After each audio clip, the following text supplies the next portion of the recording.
Assalamualaikum warahmatullahi wabarakatuh. Salam sejahtera semuanya, Om Swastiastu, Namo Buddhaya. Selamat siang buat teman-teman yang ada di Jerman atau di Eropa lainnya, atau selamat malam buat teman-teman yang ada di Indonesia. Terima kasih pertama-tama untuk teman-teman semua nih yang udah menyempatkan untuk hadir di hari ini, untuk udah ngambil waktunya untuk ngobrol bareng sama Kak Lucky Primadani. Jadi selamat datang di GIP Talks nomor 15. Hari ini seperti yang udah tadi gue bilang, kita ada kedatangan Kak Lucky Primadani, seorang senior UX researcher di Flixbus. Jadi kita sapa aja sekarang udah ada langsung orangnya. Halo Kak Lucky. Halo Bayu, halo teman-teman semuanya.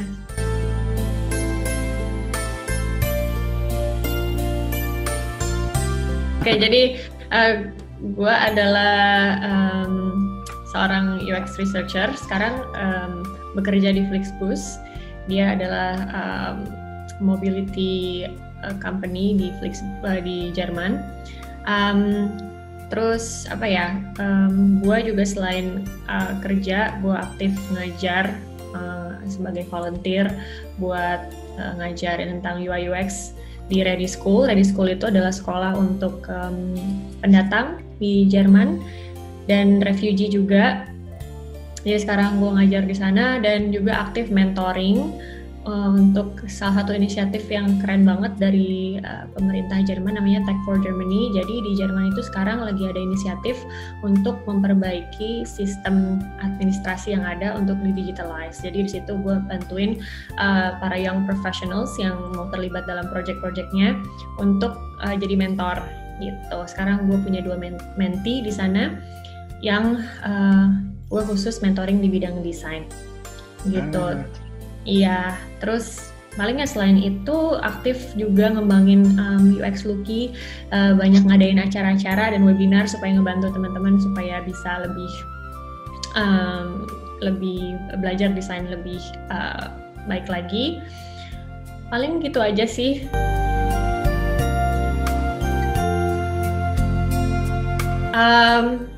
Yang pengen gue sharing hari ini adalah gimana pengalaman gue untuk design my career gitu, how to design a career, dan kita semua kan punya mimpi gitu, kita semua punya goal, punya mimpi yang besar. Gimana caranya kita bisa achieve mimpi itu dan it's achievable gitu.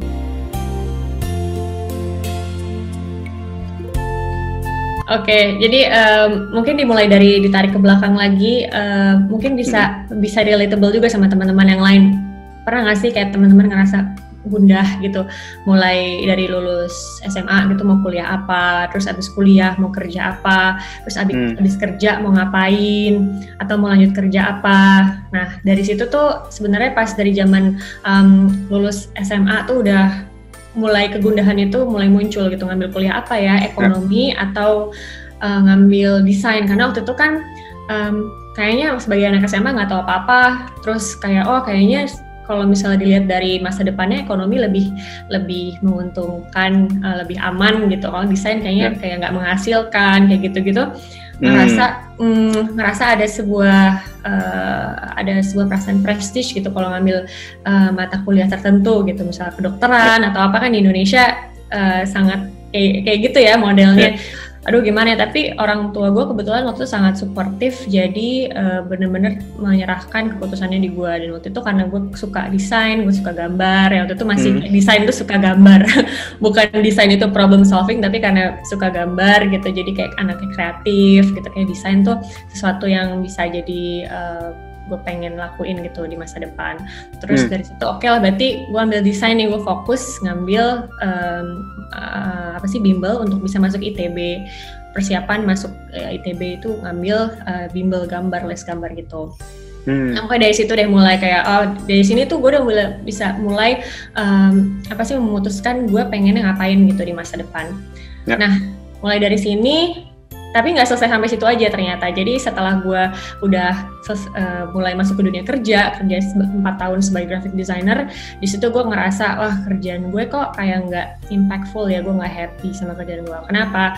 Karena waktu itu kerjaan gue sebagai graphic designer itu adalah gue mengerjakan promotional items, desain gue tuh mengerjakan kayak banner atau lebih ke marketing materials gitu yang tujuannya tuh untuk ngejual produk dan ngejual produknya tuh ya kayak hard sell kayak di supermarket gitu nggak sih lo yang kayak beli satu gratis satu apa kayak semacam itulah. Itu tuh kayak nggak fulfilling banget. Jadi gue pengen desain gue tuh lebih impactful, gue pengen desain gue solving problem. Nah dari situ gimana caranya ya supaya desain gue impactful? Gue mulai sering lihat TED Talks, terus gue juga lihat IDEO, dia agency yang dia menginisiasi design thinking juga, membantu perusahaan-perusahaan lain untuk solving the right problem to create a product that is really useful for people gitu. Jadi di situ tertarik nih, cuman kayak di Indonesia nggak ada ya, gue nggak bisa bergerak nih di Indonesia kalau kayak gini caranya. Jadi gue mulai ngincar beberapa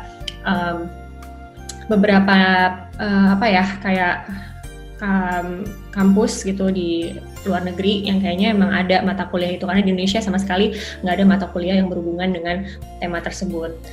Terus waktu itu gue ngeliat di Belanda ada sekolah Design Academy di Eindhoven yang gue mulai kayaknya kalau misalnya gue mulai fokus nyari kuliah di luar negeri bisa nih, tapi kan waktu itu nggak cukup financialnya, gimana caranya gitu. Jadi gue cuman sebatas, nah ini dimulai nih dari strateginya, gue mulai gambar. Jadi gue ngegambar di notebook, gue bikin notebook khusus yang gue desain. Gue di covernya itu ada gue lagi pakai toga gitu, terus di dalamnya pas gue buka ada kayak peta Belanda. Itu notebook itu gue pakai sehari-hari.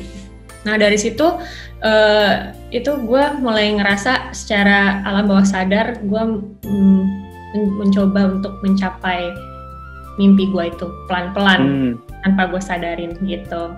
Jadi segala action yang gue lakukan karena gue ngelihat buku itu tiap hari, karena gue memvisualisasikan itu tiap hari, itu akhirnya membuat mimpi gue tercapai. Gitu mulai dari situ.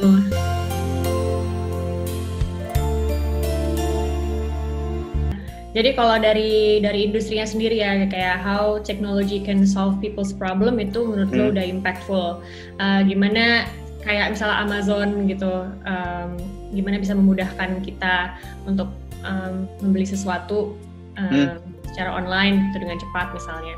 Atau misalnya GoFood gitu, itu GoFood, Gojek itu sangat menjawab benar-benar solving problem banget, karena emang contohnya di Jakarta macet, kita nggak bisa mana-mana, tapi kita dengan Gojek, GoFood itu ditolong dengan kita bisa mengakses suatu produk dengan sangat mudah gitu loh. Itu benar-benar solving problem. Nah itu impact yang gue maksud.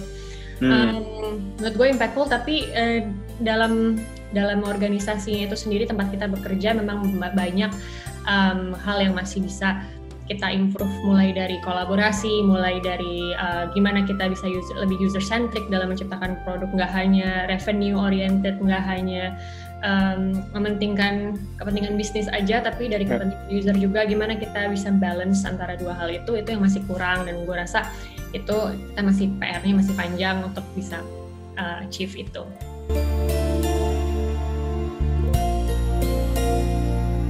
Oh masih dong. Oh ya? Masih. Jadi ceritanya nih pas gue pindah ke Berlin, kan itu benar-benar start like dari nol banget kan hidup gue. Setelah gue dari Milan tuh pindah ke Berlin, benar-benar dari nol. Dan Berlin tuh kan kayak startup hub gitu kan, benar-benar lively banget, entrepreneurial mindsetnya. Nah dari situ gue merasa banget, gue sebagai orang dari gue ngeliat traits gue tuh, kalau gue tuh insecure, gue tuh pemalu, terus gue tuh nggak pedean, itu kayaknya nggak akan survive di sini. Karena gue pengen misalnya sebagai entrepreneur kan lo harus berani untuk mempresent ide lo harus pitch ide lo ke investor gitu.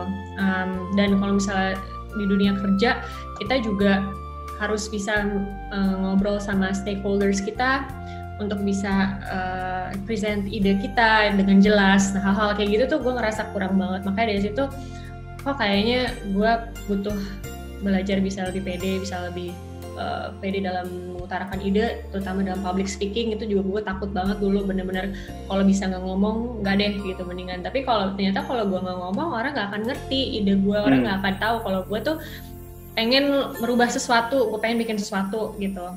Dari situ sih, mulai dari situ gue mulai gambar-gambar. Oke.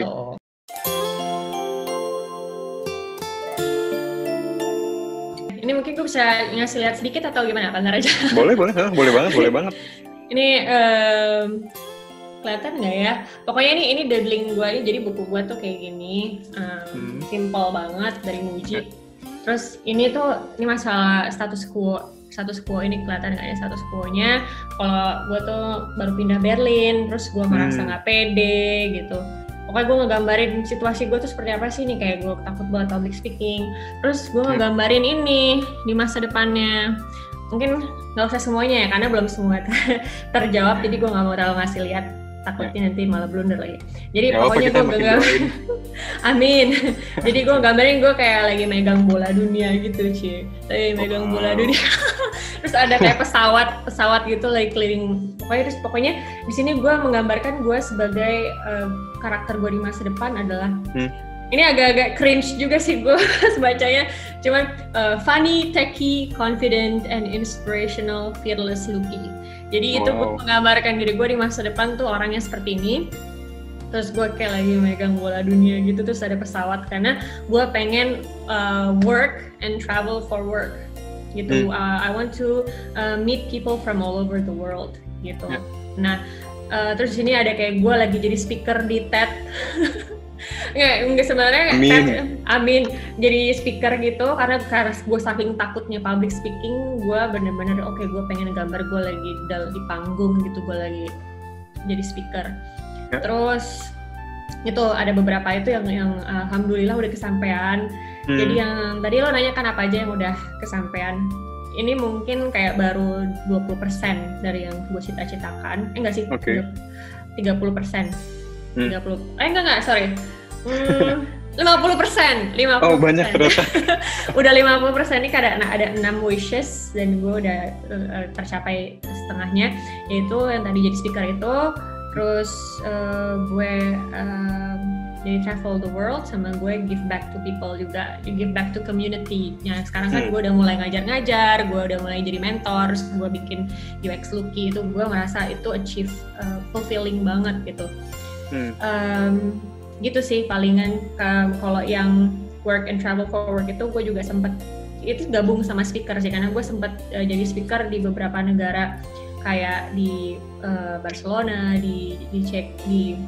Barcelona bukan negara, di kota Barcelona di Spanyol, terus di Praha di Ceko, terus di Seattle juga pernah, dan sempet ya waktu itu juga sempet traveling buat kerja juga. Kayak Flixbus kan lebih ada sering ada travelingnya gitu, jadi itu pas banget sih. Gitu.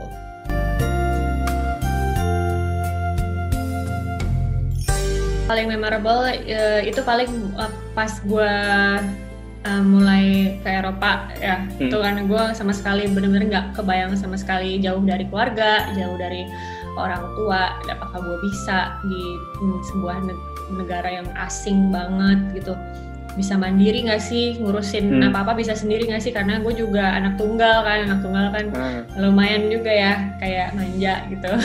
Tapi ternyata alhamdulillah bisa banget gitu, gue ngurus apa-apa sendiri. Di sini bener-bener nggak ada dukungan orang tua yang dalam bentuk finansial ataupun dalam bentuk kayak ya apapun itu keputusan tuh gue semua yang ambil, nggak ada sama sekali. Cara fisik mereka jauh, dan waktu itu juga sempat almarhum bapak itu sempat lagi sakit, dan waktu itu emang gue kondisinya lagi sedang mau pindah ke Berlin, dan pas saat di Berlin waktu itu beliau akhirnya berpulang. Tapi waktu itu emang ada ini kayak semacam intrik-intrik yang harus pulang atau enggak, ada keluarga atau gimana. Nah itu sebenarnya juga lumayan berat, karena kalau misalnya gue melihat ke belakang, kalau gue balik ke Indonesia mungkin gue tidak akan bisa berkarya seperti sekarang ini di Indonesia. Mungkin akan beda ceritanya, tapi gue so far happy dengan karya-karya gue sekarang gitu. Jadi hal-hal kayak gitu ada mesti dipikirin juga, cukup berat juga. Terus itu yang pertama, yang independen. Terus mungkin lagi insecurity juga ya, karena kan kita di saat berkarir gitu, meniti karir itu ada yang namanya imposter syndrome. Imposter syndrome itu dimana kita merasa kita kurang, kita nggak pede di saat ada orang yang lebih senior atau ada orang yang lebih jago. Kita ngerasa, oh gila, gue kayaknya nggak bisa nih, nggak mampu gue. Tapi pada kenyataannya dulu imposter syndrome seperti itu, sekarang gue berada di posisi orang itu gitu. Jadi itu imposter syndrome itu sangat wajar. Sampai sekarang pun gue masih ngerasa imposter, dan itu nggak akan ada habisnya. Jadi itu gue ngerasa sangat penting untuk memahami kita saat ini dalam keadaan hari kita seperti ini banyak kekurangannya, dan sangat wajar punya perasaan seperti itu. Yang penting kita lakuin aja apa yang kita bisa sekarang. Kalau ada salah-salah toh kita masih bisa perbaiki ke depannya gitu. Dan yang terakhir public speaking itu sih, itu luar biasa. Sangat luar biasa, karena menurut gue itu susah banget. Mungkin beberapa orang kayak, kenapa sih takut banget public speaking, kayaknya lebay banget sih lo gitu. Tapi emang susah banget karena nggak dibiasain dari dulu untuk public speaking. Dan desainer kan waktu dulu tuh role-nya tuh beda. Dulu tuh kita nerima requirement. Sekarang kalau misalnya kita ngomongin soal tim cross functional agile gitu, kita desainer itu adalah lead dalam tim juga, yang harus ngasih tahu ke orang-orang lain kalau desain tuh kayak gini loh, UX research tuh kayak gini loh, ini penting lo ngelakuin proses ini. Kita tuh harus solving problem, kita tuh perlu menjelaskan ke orang lain tentang role kita, dan itu sangat penting untuk bisa public speaking gitu. Kalau gitu kita tutup sekarang. Makasih banyak Kak Luki atas waktunya, kesempatannya. Sama-sama hari ini. Ya. Mudah-mudahan sehat terus, semuanya aman, terkendali di Berlin ya. Yuk, terima kasih semuanya. Terima kasih.